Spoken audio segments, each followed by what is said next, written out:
Hey for faces, it is Claireberry, and I just want to talk with you guys for a quick second today about the Women's March on DC happening everywhere. Seems like a fun day. And I'm all for people getting active, getting out there, speaking their mind, showing their causes that they care about. However, I'm not in support of this particular march for numerous different reasons. Number one, the whole movement I feel like it was just thrown together pretty haphazardly, and it's very exclusionary. Just the title. I mean, people have such a problem with Black Lives Matter when it's saying, oh, Black Lives Matter, and then they claim that it means that the other lives don't matter. Well, if that's true, then, you have to kind of say the same thing about this women's march. Like, what about the men? What about the people of color? It's very exclusionary, and I feel like it doesn't even encompass what it aims to. Like, I feel like naming it a people's march or anything else would have been better than naming it women's march. That's just my perception. And I just feel like it's all just this continuation of this denialism of the election, of what happened. Not that I'm pro-Trump at all. I know a lot of people think that by the things that I post, because I am definitely planning on critiquing Trump over these next 4 years just as hard, if not harder, than Obama or Bush or anybody. I mean, I critique them all. The only ones that I don't critique that much are the ones that I can't find anything wrong with, like Ron Paul. So anyway, like I said, I feel like it's just this continuation of this denialism that, like, they would take away the presidency if they could from Trump, and I just don't feel like that's where our focus needs to be. I feel like it's just kind of a continuation of this whininess, like, because they were literally so shocked. These liberal women and others were so shocked. I mean, I had numerous people on my Facebook feed and others, that I knew personally that had to cancel their travel plans to go to the inauguration. And this is just like, basically, it's a selfish action for them to kind of still have that moment with their young daughters, still have that moment with their kids, and have that moment for themselves to say, look, we're doing something, and this is for the women, and yada, yada, yada. And that's fine. Again, if you need that psychologically, and you just really feel the need to take it there, then that's fine.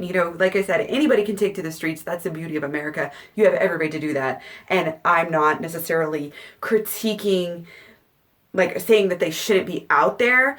I'm critiquing is their purpose, their plans, their use of this power. I feel like if you're going to get a group of 200,000 women, or however million women, however many they're expecting today, if you're going to get that many people riled up and in unity, get those people together, then why are you wasting the opportunity to actually create real change and have a real, policy change and have a real platform, which this Women's March is completely lacking. I mean, they didn't have hardly any women that were, colored women that were in, and I apologize if that's not the right term, non-whites, there was none of this in their leadership. They made fake, like, token.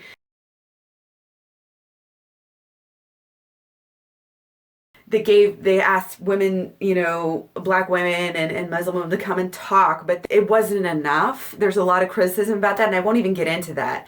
But again, I don't feel like it's even representative of all women, so it really shouldn't even be called the Women's March. And like Occupy, like many other movements, like people claimed Black Lives Matter was, again, they're very much lacking a coercive, a purpose. It's like I said, it's more of a selfish motive. It's like, let's go out, let's enjoy our day, let's bring our daughters out, let's shake our fists, and then we'll go home and then go back to life as normal. And I know that's not going to be the truth for everyone, but that is how I view a lot of this whining after the election. It's like, people want to whine, they want to complain, they want to say this and that, and this ties into the whole blaming aspect. Blame the Russians, blame everybody else. Don't blame the DNC. Don't blame Hillary for stealing the primary from Bernie, rigging the primaries, which was proven through WikiLeaks documents, which I know Democrats, liberals don't like to really pay attention to, but they're not fake. I know some people like to say they're fake. That was never the claim that that anything was fake, but there's definitely, I just feel like there's a huge problem of denialism in this liberal women's movement situation going on, that they're still wanting to just whine and complain and say, well, we voted for him, so, we deserve a woman president now. It's like, so you're going to complain, you're going to go out on this day, but what else are you going to do? What is your statement of purpose? There is no purpose. I mean, the biggest purpose I can see is, okay, solidarity. Again, the solidarity cause is severely lacking. Otherwise, they would have included men. They would have included races, etc. Again, it's just, there's no call to action. There's no plan. To me, it's extreme waste of power. And for the record, I'm against abortion personally, but as far as in society, I definitely support a woman's right to choose. So I would be likely to get behind, to donate, to be called to action, again, if there was a clear purpose. And otherwise, they're wasting their day, they're wasting their time, and all they're going to get out of it is this expression of whininess, this expression of, wow, we don't agree with this president, big fucking whoop. I didn't agree with any of I haven't agreed with the president since JFK. I mean, so what? Just saying I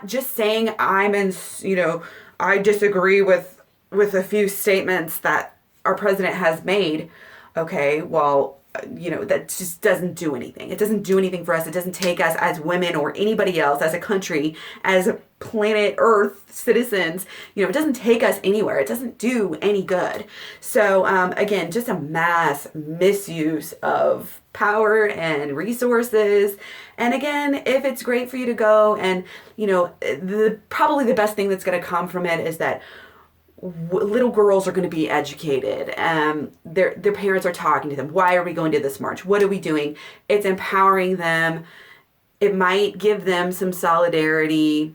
But again, there's many more things that we could be doing sooner, now that can actually change. And with that many numbers, you're wasting your power by putting it into a mouthpiece that is actually saying nothing. So that's why I don't really support it. I feel like also our country is already so divided. Say something. Let's give facts. Let's give a good argument for something. All these people are saying I support Planned Parenthood. If you want to change minds, if you want to attract people to your cause, you gotta spread the info, which again isn't even one of the goals of this organization, of this march. I'm sure there will be some signs that are educational. Again, these little girls may learn something, but it's so intersectional, it's so divisional, it's so exclusionary that I don't feel like any minds, again, besides these little girls who are essentially being brainwashed by their literal mothers, I don't feel like it's going to help anything. It's not going to create change of any kind, like I said, besides the change that I spoke of. So it's going to come, it's going to go. It's not going to send a message to anybody. It's going to, if you're trying to make people in power, if you're trying to make the male, patriarch, system like change, then actually call for something, actually stand for something rather than this vague, idea of marching for women, because most people are just like doing it for their own reasons and they don't even know like actually what they're marching for, or that it's actually supporting Planned Parenthood or yada, yada, yada. So again, it's self-serving action. Nothing real is going to happen from it. Stay tuned, because I didn't want to make this video very long at all. It's already like 10 minutes long. I'm going to do kind of a follow-up video on why pro-lifers are actually smarter than women's marchers. I'll figure out how I want to put that. in the title. But again, stay tuned. Let me know what you think. I know you guys are going to have some, differing opinions, and that's good. That's healthy. I really feel like that's one thing we're missing in the society is our ability to converse, to share ideas without getting butthurt, without getting angry. It's like people will take their ideas and latch onto them and put their identity into them, and they get that. If they feel like their ideas are being attacked, they also feel like they're being attacked. And I feel like that's one of the worst possible things. So I think I'm going to get more into talking about my political, societal beliefs and share more about them, because I think it's a good thing to do for society. If you want to actually, again, create change, you got to change minds. So anyway, take care. Have fun, you marchers. Let me know. Did you march? How did it go? Like, do you feel like you did anything that's actually going to help people? So yeah, thanks for watching. Talk to you later.